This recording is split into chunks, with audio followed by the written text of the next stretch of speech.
केंद्र सरकार ने भारतीय नौसेना के लिए 60 यूएच मरीन हेलीकॉप्टर खरीदने के लिए हरी झंडी दे दी है।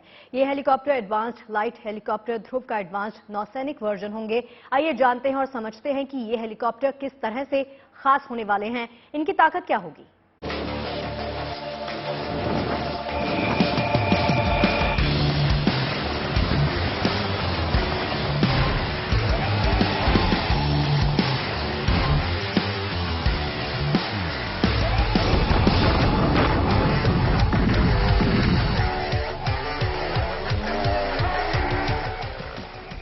जल में भारत की सुरक्षा का चक्रव्यूह, केंद्र सरकार की इंडियन नेवी को बड़ी सौगात। रक्षा क्षेत्र में आत्मनिर्भर बनते हिंदुस्तान की जल शक्ति बढ़ाने के लिए केंद्र सरकार ने बड़ा कदम उठाया है। केंद्र सरकार ने भारतीय नौसेना के लिए 60 यूटिलिटी हेलीकॉप्टर मरीन खरीदने के आदेश दिए हैं। इन हेलीकॉप्टर्स को हिंदुस्तान एरोनॉटिक्स लिमिटेड बनाती है। असल में ये marine helicopter advance light helicopter Dhruv का एडवांस वर्जन है।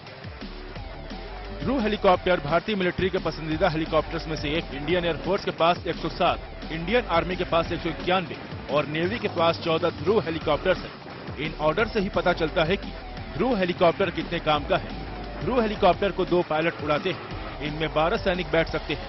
52.1 फीट लंबे इस हेलीकॉप्टर की ऊंचाई 16.4 फीट है। 291 किलोमीटर प्रति घंटा है। ये एक बार में 630 किलोमीटर तक उड़ान भर सकता है और अधिकतम 20,000 फीट की ऊंचाई तक जा सकता है।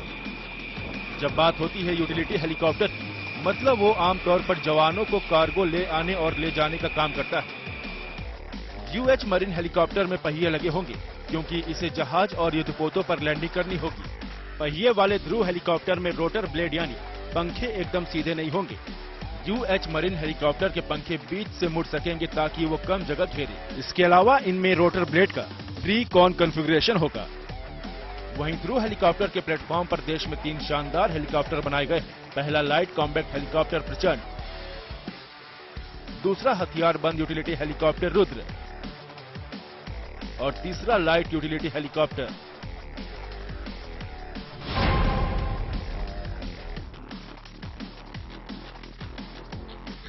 भारतीय वायुसेना और थल सेना अटैक हेलीकॉप्टर प्रचंड का इस्तेमाल कर रही है। ये 8 हेलीकॉप्टर बने हैं, 15 और बनेंगे। इसे 2 पायलट उड़ाते हैं। 51.10 फीट लंबे हेलीकॉप्टर की ऊंचाई 15.5 फीट है। इस पर 700 किलोग्राम के हथियार लग सकते हैं। इनकी अधिकतम गति 268 किलोमीटर प्रति घंटा है। 550 किलोमीटर रेंज है। ये लगातार 3.10 घंटे उड़ सकता है। अधिकतम 6500 फीट की ऊंचाई तक जा सकता है। इसमें 20 मिलीमीटर की तोप लगी है। इसमें 4 हाई पॉइंट्स हैं, यानी रॉकेट्स, मिसाइल और बम लगाए जा सकते हैं। ये एक हथियारबंद यूटिलिटी हेलीकॉप्टर है। वायुसेना के पास 16 और आर्मी के पास 75 रुद्र है। इसे भी 2 पायलट उड़ाते हैं। इसमें भी 12 जवान बैठते हैं। ये 52.1 फीट लंबा है, 10.4 फीट चौड़ा है, 16.4 फीट ऊंचा है। अधिकतम गति 280 किलोमीटर प्रति घंटा और रेंज 590 किलोमीटर है। ये अधिकतम 20,000 फीट की ऊंचाई तक जा सकता है। इस पर 20 मिलीमीटर की एक M621 cannon, 2 Mistral rocket, 4 FZ-275 LGR missile, 4 Dhruv missile तैनात किए जा सकते हैं। ये एक लाइट यूटिलिटी हेलीकॉप्टर है। वायुसेना और आर्मी ने 6 ऑर्डर किए हैं। इसे भी 2 पायलट उड़ाते हैं। इसमें 6 लोग बैठ सकते हैं। 37.8 फीट लंबे इस हेलीकॉप्टर की ऊंचाई 11.1 फीट है। अधिकतम गति 250 किलोमीटर प्रति घंटा है। 500 किलोग्राम वजन के साथ एक बार में 350 किलोमीटर की उड़ान भर सकता है। खाली 500 किलोमीटर अधिकतम 21,300 फीट तक जा सकता है। जाहिर है ध्रुव हेलीकॉप्टर और ध्रुव हेलीकॉप्टर के प्लेटफॉर्म पर बने ये हेलीकॉप्टर्स भारतीय सेना की ताकत में इजाफा करते हैं और आत्मनिर्भर भारत को नया मुकाम हासिल करने में मददगार है। Bureau report, good news today. बात करते हैं भारत और अफ्रीकी देशों के सैन्य अभ्यास की जो पुणे में चल रहा है। इस एक्सरसाइज का मकसद एक तरफ देखिए चीन के बढ़ते असर को रोकना है, तो साथ ही साथ अफ्रीकी देशों के साथ रक्षा संबंधों को मजबूत करना भी है।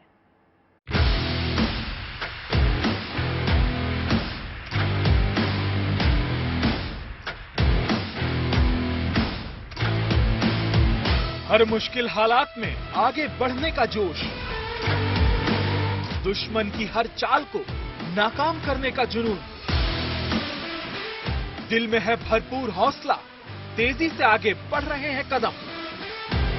मैदाने जंग में दुश्मनों से निपटने की पूरी है तैयारी, क्योंकि भारत और अफ्रीकी देशों की सेनाएं एक बार फिर से अपने दमखम की जोर आजमाइश कर रही हैं।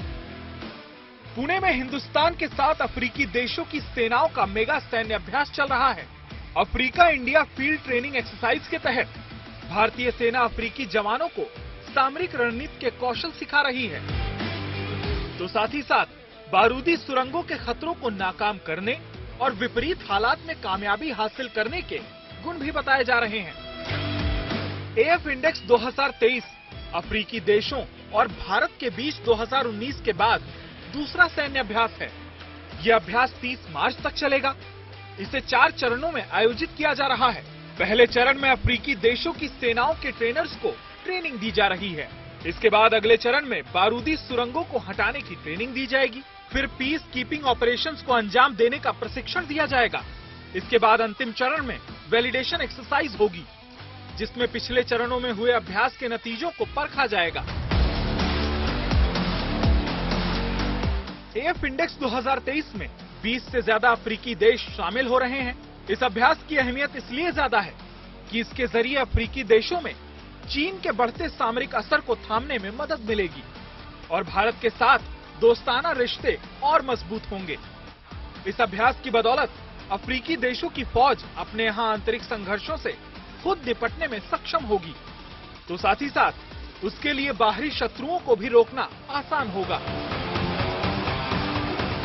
बता दें कि इस सैन्य अभ्यास के दरमियान 28 मार्च को भारत और अफ्रीकी देशों के सेना प्रमुखों का सम्मेलन भी होने वाला है। रक्षा मंत्री राजनाथ सिंह इस सम्मेलन के एक सत्र को संबोधित करेंगे।